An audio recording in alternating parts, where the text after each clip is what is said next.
From adversity to advocacy, when your wounds become your weapons. Good morning, everyone. I'm truly honored to stand before you today to share insights that have fundamentally transformed my understanding of leadership, resilience, and the revolutionary power of personal narrative. These insights didn't come from academic research alone. They emerged from my profound conversation with LaDeidre Adams, a visionary whose work in community empowerment has created ripples of transformation that continue to expand in ways she never imagined. LaDeidre isn't just a leader, she's a force of nature, a woman who looked at systems designed to exclude her and said, I will not only enter these spaces, I will redesign them. Her approach to turning personal trauma into platforms for advocacy hasn't just changed lives, it has reimagined what leadership can look like in communities that have been systematically overlooked and underserved. What struck me most about my conversation with Ladidra was a perspective that shatters conventional wisdom about leadership and influence. We've been fed a narrative that powerful leaders emerge from privilege, from institutions that groom them, from families that support them, from systems designed for their success. But Ladidre offered a revolutionary counter narrative. True empowerment and transformative leadership often emerge not from comfort, but from navigating adversity and transmuting those painful experiences into fuel for meaningful change.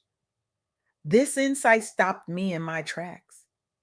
How many of us have viewed our struggles as limitations rather than as the very foundation of our unique contribution to the world? In our society, we've created a mythology around successful leaders.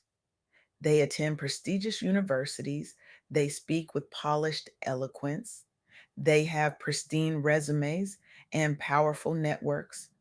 But when we look closely at leaders who create lasting, meaningful change, who transform systems rather than simply operate within them, we often find people who have intimate knowledge of the very challenges they're working to address.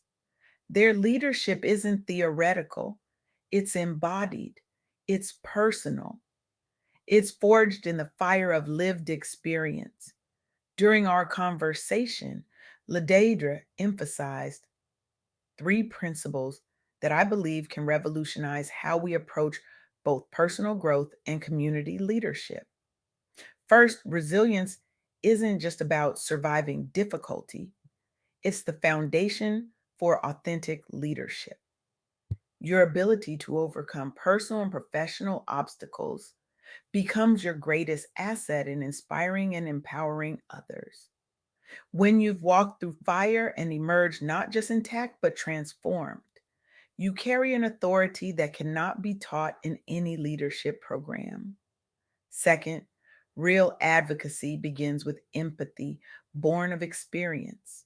Sustainable change comes from deeply understanding the struggles of marginalized communities, not as abstract problems to solve, but as realities you've navigated yourself. This is why the most effective advocates often come from the very communities they serve. And third, perhaps most powerfully, your story isn't just something that happened to you. It's the unique lens through which you see the world, the wisdom you've earned through experience, and potentially your greatest contribution to creating the change we so desperately need. Let me share with you some remarkable examples that illuminate these principles in action. Consider Deidre Jenkins, a social advocate and educator from Springfield, Illinois. Deidre didn't start with abundant resources or institutional backing. She faced limited resources, systemic barriers, and significant skepticism about her initiatives in underprivileged communities. But rather than seeing these challenges as roadblocks, she used her intimate understanding of educational inequity to design targeted programs that addressed the needs of her community with a precision that outsiders could never achieve. What made her approach different? Deidre built partnerships with local organizations to expand access to resources. She implemented educational programs that spoke directly to the lived experiences of the students she served. And she did this not as an outsider with theoretical knowledge, but as someone whose commitment to social justice grew from witnessing inequities firsthand. The results were remarkable. Her work led to measurable improvements in educational attainment and community engagement, earning her both the Community Leadership Award and National Educator Award. But beyond these accolades, Deidre's most significant achievement has been inspiring a new generation of advocates who now see their own challenges as potential catalysts for change rather than obstacles to overcome. This pattern of transformation, turning personal adversity into advocacy, appears repeatedly when we examine effective leadership, particularly among women of color who have historically been excluded from traditional power structures. Take Kimberly Bryant, founder of Black Girls Code. As an electrical engineer, Kimberly noticed that her daughter was often the only Black girl in her technology programs. Rather than accepting this as the status quo, she recognized this challenge as an opportunity to create systemic change. The tech industry's lack of diversity and limited access to STEM education for girls of color wasn't just a statistic to Kimberly, it was a lived reality that affected her family directly. This personal connection fueled her determination to launch workshops and after school programs teaching coding and digital literacy. Today, thousands of girls have learned to code through Black Girls Code, with many pursuing STEM degrees and careers. The organization has expanded to multiple cities, received national recognition, and partnered with major tech companies. But what's most significant is how Kimberly's initiative has shifted the narrative around who belongs in tech, inspiring similar initiatives nationwide. This is the power of turning personal challenge into advocacy.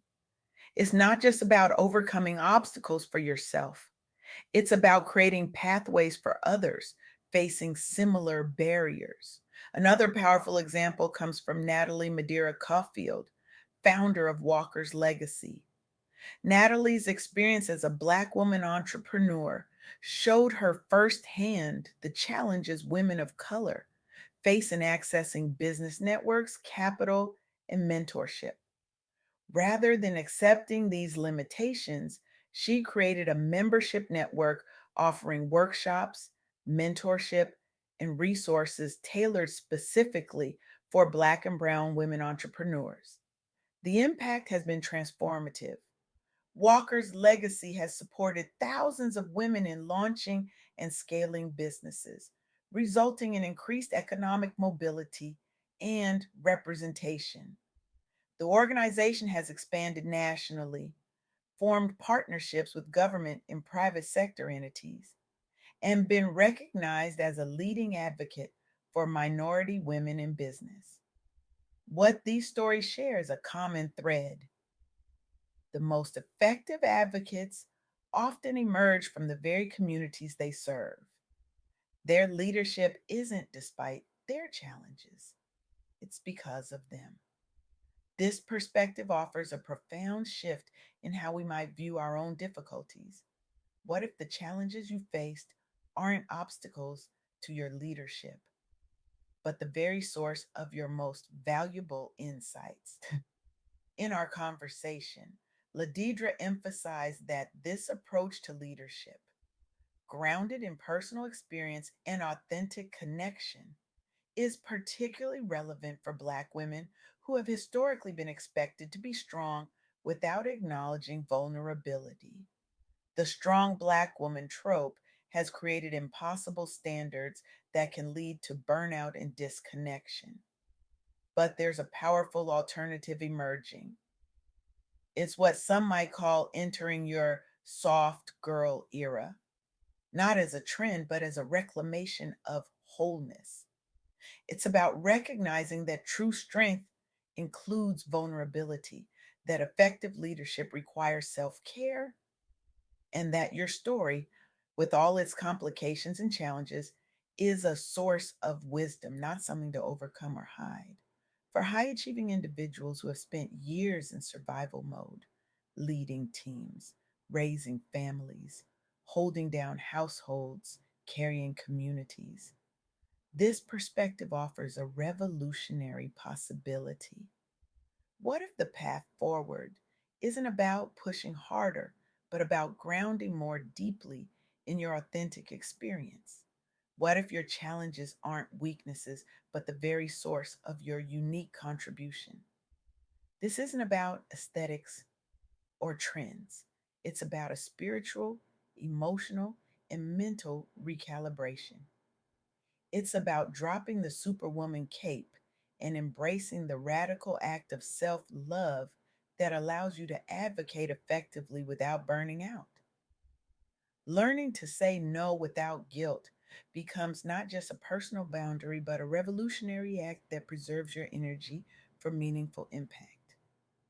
Self love and authenticity become not luxuries, but necessities for sustainable leadership. And faith, however you define it, becomes a foundation for transformation that combines emotional honesty with spiritual grounding. What makes this approach to leadership and advocacy so powerful is that it's not about denying your challenges or pretending they don't exist. It's about recognizing that your struggles have given you unique insight, empathy, and determination that others may not possess. When you advocate from this place of authentic experience, people listen differently. Your words carry the weight of lived reality. Your solutions address root causes because you understand them intimately. And your leadership inspires others who see themselves reflected in your journey. I want to leave you with a challenge today, a challenge to reimagine your relationship with the most difficult chapters of your story.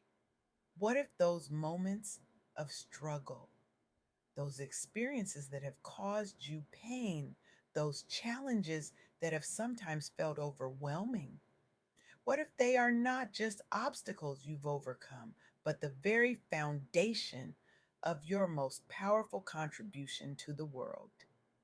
I challenge you to ask yourself, what wounds have I been hiding that could become weapons for change?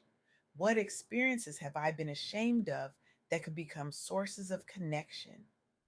What challenges have I faced that have given me insight no one else possesses? The world doesn't need more perfect leaders who've never stumbled or suffered.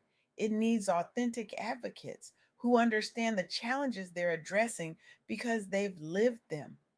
It needs your voice, your insight, your courage to transform personal adversity into powerful advocacy.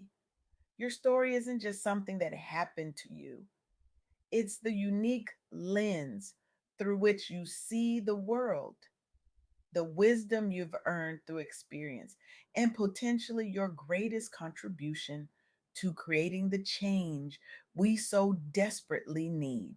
The question isn't whether your challenges have prepared you for leadership, they have. The question is whether you'll have the courage to use them. Thank you.